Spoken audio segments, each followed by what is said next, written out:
ആകാശത്ത് കഴിഞ്ഞ രാത്രി മുഴുകിക്കേട്ട സ്ഫോടന ശബ്ദങ്ങൾ വെറും ഇടിമുഴക്കമായിരുന്നോ? അതോ രാജ്യം മറ്റൊരു വലിയ ഭീഷണിക്ക് സാക്ഷ്യം വഹിക്കുകയാണോ? ഒരു നീണ്ട ഇടവേളയ്ക്ക് ശേഷം ഗൾഫ് മേഖല വീണ്ടും സംഘർഷഭരിതമാവുകയാണോ എന്ന ചോദ്യമാണ് ഇപ്പോൾ ഉയർന്നു കേൾക്കുന്നത്. ഇറാനിൽ നിന്ന് തൊടുത്തുവിട്ട മിസൈലുകളും ഡ്രോണുകളും UAEയുടെ പ്രതിരോധ കവചങ്ങളെ ഭേദിക്കാനായോ? പ്രവാസികൾ ഉൾപ്പെടെയുള്ള ഓരോ താമസക്കാരനും അറിഞ്ഞിരിക്കേണ്ട സുപ്രധാനമായ ചില വിവരങ്ങളുണ്ട്. യഥാർത്ഥത്തിൽ എന്താണ് സംഭവിച്ചതെന്ന് നോക്കാം. എത്രത്തോളം ഗുരുതരമാണ് നിലവിലെ സാഹചര്യമെന്ന് അറിഞ്ഞിരിക്കണം. നീണ്ട ഇടവേളയ്ക്ക് ശേഷം UAEയിൽ വീണ്ടും മിസൈൽ ഡ്രോൺ ഭീഷണി ഉണ്ടായിരിക്കുന്നു. ഇതോടെ UAEയിലെ ഓരോ പ്രവാസിയും അതീവ ജാഗ്രത പാലിക്കണമെന്നാണ് അധികൃതർ നൽകുന്ന മുന്നറിയിപ്പ്.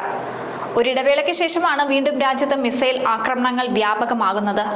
എന്നാൽ ഇറാനിൽ നിന്ന് വിക്ഷേപിച്ച മിസൈലുകളെയും ഡ്രോണുകളെയും UAE വിജയകരമായി തടഞ്ഞു.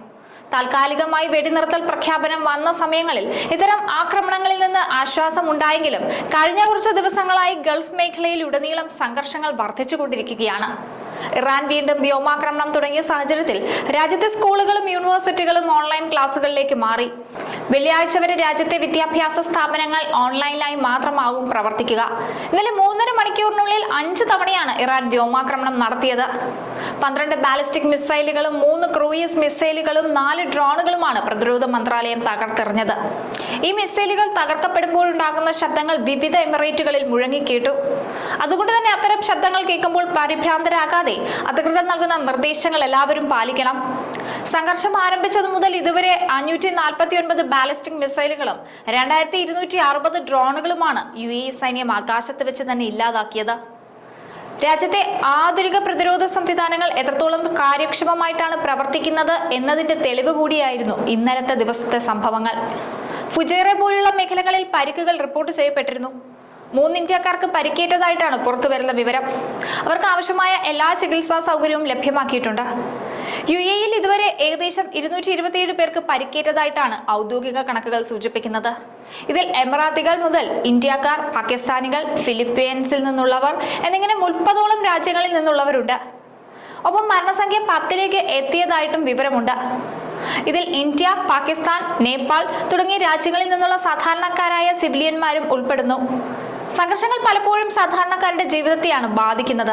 ഈ സംഘർഷങ്ങൾ വെറും സൈനികമായ ഒരു വിഷയം മാത്രമല്ല, നമ്മുടെ ദൈനംദിന ജീവിതത്തിന്റെ ഓരോ മേഖലയും അത് എങ്ങനെ ബാധിക്കുന്നു എന്നത് ഗൗരവകരമേറിയ കാര്യമാണ്. സമാധാനത്തിന്റെ പാതയിൽ മുന്നേറുന്ന UAEക്ക് ഈ സംഘർഷങ്ങൾ ഒരു താൽക്കാലിക വെല്ലുവിളി മാത്രമാണ്. ഭരണകൂടം നൽകുന്ന കൃത്യമായ നിർദ്ദേശങ്ങൾ പാലിക്കുക എന്നതാണ് ഓരോ പൗരനും ഈ സമയത്ത് ചെയ്യേണ്ടത്.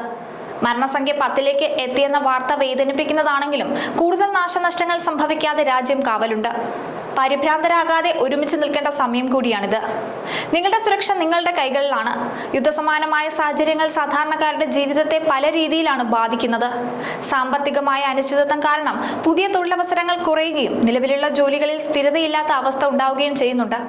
രണ്ടാമതായി വ്യോമപാതയിലെ നിയന്ത്രണങ്ങളാണ്. ഇത് കാരണം വിമാനങ്ങൾ റദ്ദാക്കുന്നതും വഴിതിരിച്ചു വിടുന്നതും പ്രവാസികളുടെ യാത്രകളെ തടസ്സപ്പെടുത്തുന്നു. മറ്റൊന്ന്, വിമാന ടിക്കറ്റ് നിരക്ക് കുത്തനെ ഉയരുന്നതാണ്. ഇതിൽ ഏറ്റവും പ്രധാനപ്പെട്ടത് മിസൈൽ സ്ഫോടന ശബ്ദങ്ങളും കർശനമായ സുരക്ഷാ പ്രോട്ടോക്കോളുകളും ജനങ്ങളിൽ വലിയ രീതിയിലുള്ള മാനസിക സമ്മർദ്ദം ഉണ്ടാക്കുന്നു. അതിർത്തിയിലെ സംഘർഷങ്ങൾ തൊഴിലിനെയും യാത്രാ സ്വാതന്ത്ര്യത്തെയും ദൈനംദിന സമാധാനത്തെയും എല്ലാം ഒരുപോലെ ബാധിക്കുന്നതാണ്.